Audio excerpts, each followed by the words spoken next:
İranın paytaxtı Tehranda və ölkənin digər bölgələrində kütləvi etiraz aksiyaları davam edir. İran kütləvi informasiya vasitələrinə istinadən xəbər veririk ki, Tehranda yarım milyonadək etirazçı küçələrə çıxıb. Paytaxtda atışma səsləri eşidilir. Ölkə üzrə minlərlə saxlanılan var. Aksiyalar Respublikanın 31 vilayətinin ən azı 340 yaşayış məntəqəsində keçirilir. Ölkə üzrə saxlanılanların sayı 2000-i ötüb. Təhlükəsizlik qüvvələri ilə toqquşmalar qeydə alınıb. Mülki şəxslərə qarşı döyüş sürsatı və göz yaşardıcı qazdan istifadə edildiyi bildirilir. İlkin məlumata görə hadisələr nəticəsində 45 nəfər ölüb.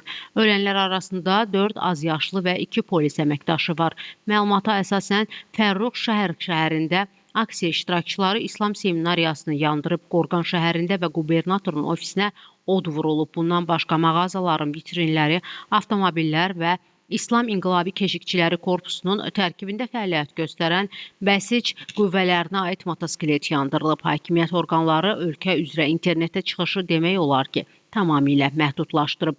IPv6 bağlantısı da dayandırılıb, mobil rabitənin işləmədiyi bildirilir. Hadisə fonunda ABŞ prezidenti Donald Trump İran hakimiyyəti etiraz aksiyalarının iştirakçılarını öldürməyə başlayacağı təqdirdə Vaşinqtonun Tehrana qarşı sərt zərbə endirəcəyini bəyan edib. Qeyd edək ki, İranda etirazların əsas səbəbi milli valyuta olan realın kəskin dəyər itirməsidir. Məlumata görə 2025-ci il ərzində real dollar qarşısında təxminən yarı dəyərdən düşüb. Qiymətlərin artması fonunda dekabr ayında rəsmi inflyasiya səviyyəsi 42,5%-ə çatıb. İqtisadi böhran şəraitində İran Mərkəzi Bankının sədri Məhəmməd Fərzin istefa verib.